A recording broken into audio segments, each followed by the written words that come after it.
Hi dear students, how are you all? Today we will discuss effect of temperature, pressure and concentration of reactants in equilibrium using Le-Chatelier's principle. So before going for explanation, we need to describe or we need to understand what is Le-Chatelier's principle.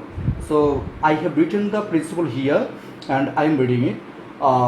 At the equilibrium of reversible reactions, if any of the factors such as temperature, pressure and concentration of reactant is changed, the equilibrium position will shift in such a way that the effect of factor is neutralized. That means if any reaction in the equilibrium state and if we change any of the factors, there are many factors such as temperature, pressure and concentration and many more. So if we change just any one, then of course the equilibrium will be changed, so that the effect of temperature, pressure or concentration will be neutralized. For describing this one, we need to exemplify any reaction. So we will write a reaction here, and this is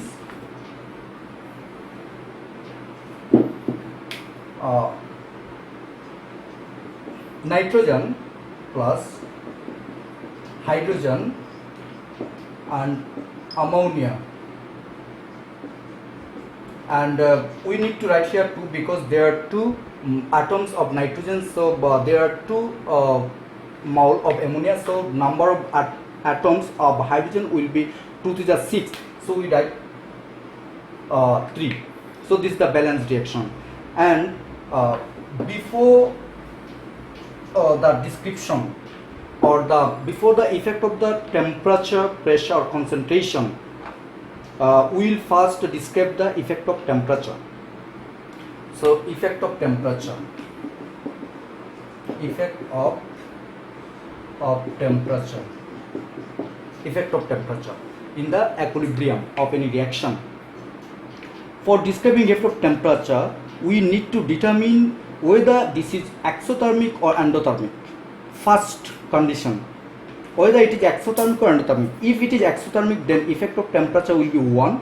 If it is endothermic, then the effect of temperature will be different. So how can you understand this is exothermic? There will be sign, or you can get some clues from the question or from the stem. What is this? If I write this one, this doesn't mean which type of reaction this is, but if I write here plus 192 kilojoule, if I write this one, nitrogen gas plus hydrogen gas equal to ammonia, and we can get 92 kilojoule heat. This means product plus heat. This means this is exothermic reaction. Reactant equal to product plus heat, that means this is exothermic reaction. This can be expressed by another way. This is del S equal to minus 92 kilojoule. If you see this one, minus, below of del S is minus, so you can understand this one exothermic. And if you see this is positive value, or if you don't get this one exact value, if you don't get exact value, no problem. If you see this one, you can understand this one is negative, that means del S is negative, so this is exothermic reaction. And for endothermic reaction, what can you see? Nitrogen gas plus oxygen gas, then this is nitric oxide, and we need to write here 2. So there is no any sign, there is no any sign given, so you can't understand just by watching the reaction. So you can get some clues, and this suppose del S equal to 180 kilojoule.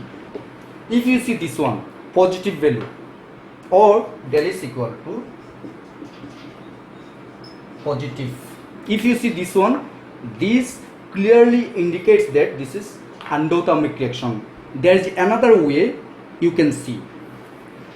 It can be like this: nitrogen gas plus oxygen gas plus 180 kilojoule low.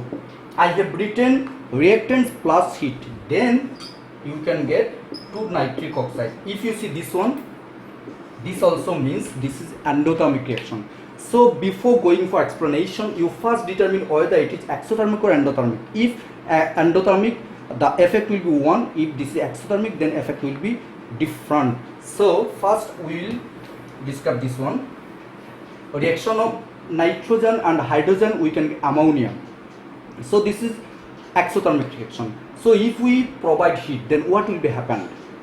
If we provide heat, of course the heat or temperature has to be neutralized. For this one, if we provide heat, this is exothermic reaction, then the equilibrium will shift from right to left, because heat is producing, I am giving more heat, heat is producing, I am giving more heat. So this is not feasible and this is not favorable condition. So if I provide heat in the exothermic reaction, then the equilibrium will shift from right to left. That means ammonia will be decomposed and it will produce nitrogen hydrogen. Because decomposition of ammonia into nitrogen hydrogen, this is endothermic, this one. Of course there is two type of rate, forward reaction rate and backward reaction rate. The forward reaction, this is exothermic, but backward reaction, that means decomposition of ammonia is a endothermic reaction. So if I provide heat, then broken down of the ammonia will be happened and we can get ammonia and nitrogen and hydrogen from ammonia. So the equilibrium will shift from right to left if we provide heat. If this is exothermic reaction, then if I decrease heat, then the equilibrium will shift from left to right. That means nitrogen and hydrogen will react and they will provide or they will produce ammonia. Because heat is producing and I am absorbing or I am deleting or I am decreasing the heat. If we decrease heat, then the reactant will react again to form ammonia. So this is the explanation. That means if we decrease heat, the equilibrium will shift from left to right, and if we increase heat, then the equilibrium will shift from right to left. This is the explanation for exothermic reaction at equilibrium stage. But if it is endothermic reaction, just vice versa, it will be vice versa. That means just reverse. Suppose if it is this reaction, nitrogen gas plus oxygen gas, then you can get here 2 nitric oxide gas and del S equal to positive value 180 kilojoule. This is clear endothermic reaction. So in this reaction, we need to provide heat to generate the reaction or to occur. So if we provide heat, more heat, then equilibrium will shift from left to right. That means this reaction needs heat and I am giving heat. This is favorable condition. So equilibrium will shift from right to left. That means nitrogen and hydrogen will react to produce nitric oxide. If we provide heat, that means if I increase heat or if I apply heat. Okay. So if we decrease it, then what will be happen? Similarly, reverse condition or vice versa. If I decrease heat, this reaction needs heat. I am not giving heat, rather I am decreasing heat. Then this is not favorable condition. So nitric oxide will be broken down and it will form nitrogen and oxygen. That means the equilibrium will shift from right to left if I decrease heat.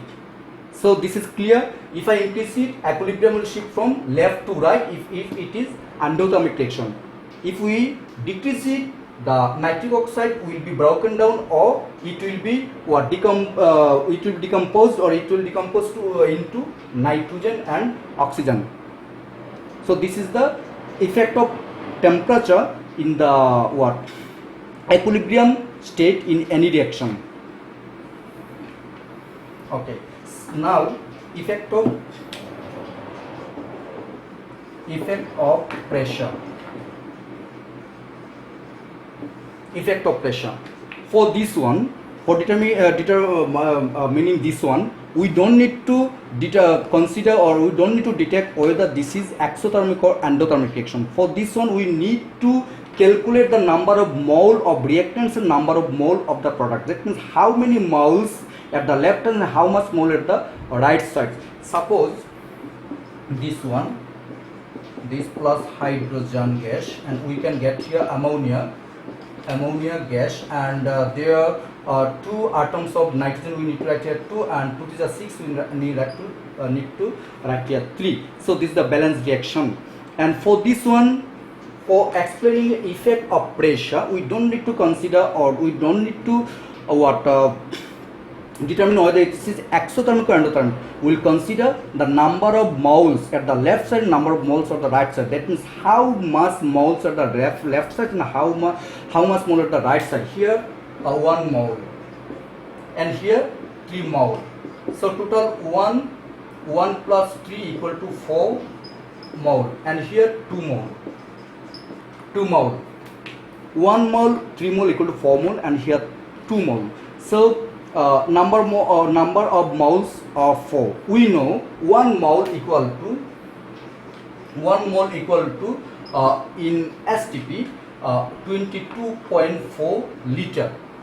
So we can convert mole into volume, and there are only 2 mole. That means 2 into, here we can write total 4 into 22.4 liter, we can get a value here, and 2 into 22.4 liter, we can get another value for products. So if we provide pressure in this reaction, we know if we increase pressure in any gas, then the volume will be decreased. So there are 4 moles. So if we provide, or if we apply pressure, then the equilibrium will shift from left to right, because number of moles are greater than number of mole of the product. So 4 moles, and here 2 mole. So if we provide pressure, then the number of moles where this is greater than the other, then it will be converted into lower number of moles. That means if I apply pressure, then 4 moles, or the equilibrium will be shifted from the left to right, because number of mole is greater than here number of moles.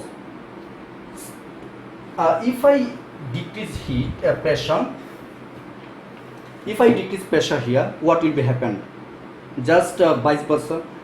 There are 2 moles and 4 moles. If I decrease heat, then equilibrium will shift from right to left, because there are 2 moles, there are 4 moles. So if we for any reaction, if I write another reaction, look, phosphorus pentachloride, and this is phosphorus trichloride plus chlorine. Here 1 mole, and here 1 mole. So 1 mole, here 1 plus 1 equal to 2 moles. So in this reaction, if we apply heat, then what will be happen? 2 and 1. 2 is greater than 1. So the equilibrium will shift from right to left, because there are more moles, and there are only 1 mole. Volume of the product is more than volume of the reactant. So if we apply pressure, then product will be react to form phosphorus pentachloride, and if we decrease pressure, then product will be produced. That means reactant will be broken down into products if we decrease heat. So this is the clear explanation. If number of mole is greater of any reactant or product, then if we apply heat, it will be converted into lower number of moles. But if we decrease pressure, then lower number of mole of the reactant or product will be converted into greater number of moles or reactant or products. This is the explanation of pressure, effect of pressure. Then effect of concentration.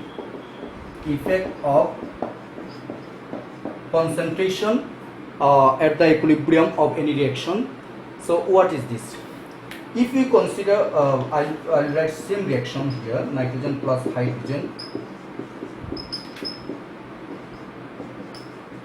because and here 3. For this one, if we increase concentration, then what will be happen? If we increase concentration, then the equilibrium will shift from left to right, and if we decrease concentration, then the equilibrium will shift from right to left. So what's the reason behind this? If you consider a scale, suppose this is a scale and this is a scale, and suppose there are 2 and 3, there are 3, so this is balanced. If I give here another 1, so it will be imbalanced because there are 4, so there are 3. So for balancing the scale, we need to give here from there half of this one. That means it will be 3.5 and this will be 3.5. So it will be balanced. That means if we increase concentration, then reactants will react and they will form product. And if we decrease concentration, then the products will be converted into reactants. That means if we increase heat, equilibrium will shift from left to right, and if we decrease concentration, then the equilibrium will shift from right to left. Simple. So for increasing concentration, always for any reaction, for this one you don't need to determine or detect whether it is exothermic or endothermic. For any reaction of exothermic or endothermic, if you provide concentration or if you increase concentration, the equilibrium will shift from left to right, and if we decrease concentration, then equilibrium will shift from right to left. That means product will be broken down into reactants. So today up to this. Thank you very much.